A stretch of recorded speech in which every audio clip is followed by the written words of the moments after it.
वालेकुम dear students, मैं हूँ आपका सब्जेक्ट टीचर मोहम्मद अजीम। बिस्मिल्लाहिर्रहमानिर्रहीम। आज का जो लेसन है आपका लेसन नंबर 11वां है, लेक्चर नंबर 14 यानी 14वां है।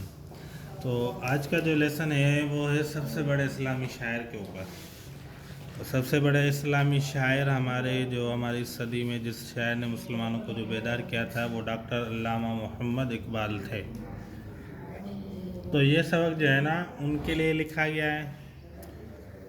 तो इनकी पैदाइश हुई थी 1877 में पैदा हुए थे। 1938 में वो इस दुनिया को छोड़कर चले गए थे, यानी फिर आगे जो है ना उन्होंने इनका तकरीबन तारुफ लिखा है, उनके वो कुछ वाक़यात लिखे हैं, कुछ नसीहतें लिखी हैं। उन्होंने अपने बारे में भी कुछ लिखा है कि जो है ना उनके तासुरात लिखे हैं कि उनके वालिद ने उनको क्या नसीहत की थी। कि उन्होंने ये नसीहत की थी कि जब कुरान पढ़ो तो दिल में ये ख्याल करो कि अल्लाह ताला ने ये किताब मेरे लिए भेजी है और वो मुझे इससे फरमा रहे हैं। जैसे अगर सोचने की बात ये है कि आप और हम जानते हैं कि कुरान पाक अल्लाह का कलाम है। अल्लाह के कलाम से मतलब अल्लाह की ज़ात से निकली हुई बातें, अल्लाह के ने ये बातें कही हैं। तो अल्लाह ने इस कुरान को किसके लिए हिदायत और रहनुमाई बनाकर भेजा है? हुदल लिन्नास, लोगों के लिए रहनुमाई बनाकर भेजा। तो इसलिए तो हर इंसान को ये समझना चाहिए कि ये जो कलाम है ये मेरे लिए है। यहाँ पे हुदल लिल मोमिनीन नहीं कहा अल्लाह ताला ने कुरान में। कुरान को अल्लाह रब्बुल इज़्ज़त ने जो आम अल्फाज से जो है ना वो फरमाया है, वो कहा है कि इंसानों के लिए हिदायत है।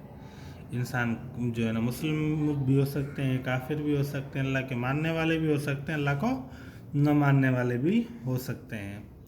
तो ये हर एक के लिए जो है ना हिदायत है, हर एक से मुखातब है। कहीं फरमाया या अय्युहन्नास इन्नी रसूलुल्लाह इलैकुम जमीआ। तो लोगों की तरफ अल्लाह तबारक व तआला ने रसूल भेजे थे, मुसलमानों की तरफ थोड़ी ना भेजे थे।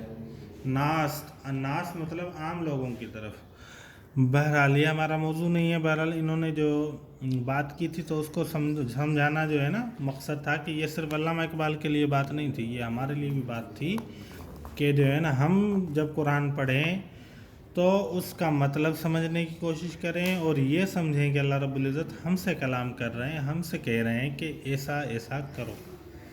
अब आज का जो आपका होमवर्क होगा इस सबक के हवाले से वो चंद चीज़ें हैं। एक तो ये है कि इकबाल को अल्लामा क्यों कहा जाता है। नंबर 2 पे आते हैं अल्लामा इकबाल ने इस्लाम की क्या खिदमत की। नंबर 3 कुरान पाक के बारे में अल्लामा इकबाल का क्या ईमान था। एक और चीज़ है, आखिरी दोनों पैराग्राफ अपनी कापी में नकल कीजिए और उसमें जितने फ़ेल माजी आए हैं उन्हें फ़ेल हाल से बदल लीजिए। चलो थोड़ा इसको देख लेते हैं। वो ये कह रहे थे, अब ये क्या है, ये फ़ेल माजी था। अब हम इससे चेंज करके इसको फ़ेल हाल में प्रेजेंट में तब्दील करेंगे। वो ये कि अब इसको यूँ कहेंगे कि वो ये कह रहे हैं और आँखों से आंसुओं की झड़ी लग रही थी, मतलब पास्ट में। अब हम इसको अगर प्रेजेंट में करेंगे तो झड़ी लग रही है। समझ में आ गई बात? आपको इस तरह हल करना है। एक और काम आपका है कि आप भी अल्लामा इकबाल के मुख्तसर हालात पर एक मजमून लिखिए। आप अपने अंदाज से लिखें अल्लामा इकबाल के जो है ना बारे में।